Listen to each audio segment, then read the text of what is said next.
Welcome to another episode of Talking with Docs. I'm Dr. Brad Wiening. And I'm Dr. Paul Zalzal. And I'm Dr. Duncan Rosario.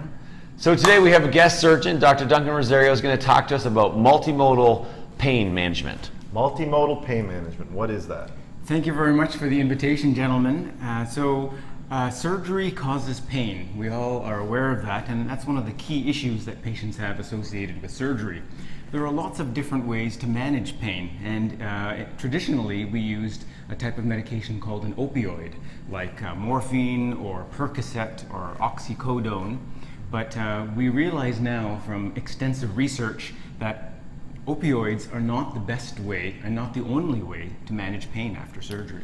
And that's probably for a couple reasons, I'm assuming. One, because we can do it better, and two, we can do it safer. Absolutely. And as you know, in North America, we're in the midst of an opioid epidemic. And part of that issue is what's called diversion. And that means the use of prescribed opioids by the person for whom the medication is not intended.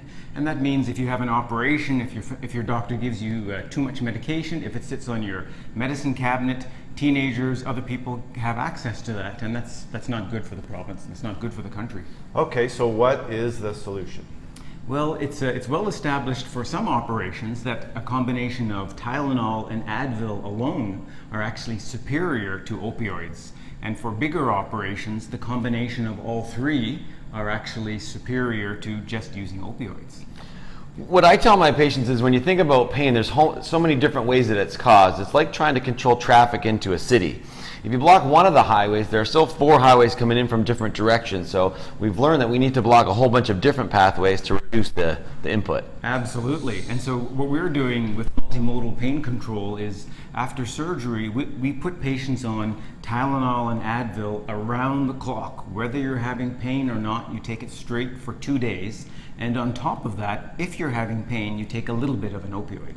Okay. So there's still a role for opioids, but we're trying to reduce their use as much as possible. Absolutely. And certainly bigger cases like orthopedic surgery would require more opioids, but a lot of the smaller cases that we do through day surgery, some patients, up to 80%, require none. Okay. Well, that will hopefully help with the opioid crisis if we as physicians can change the way we prescribe opioids. And I think it helps change the way that not only we think about it, but the way patients think about it. And a lot of it, I think, is about expectations. So if people think they need opioids, they're going to take them. Whereas if we can change that thinking, maybe that's a good place to start. And that comment about expectations is superb, because I think the message we need to get to our patients is you will not be completely pain-free after surgery, but our objective is for you to be comfortable doing your daily activities.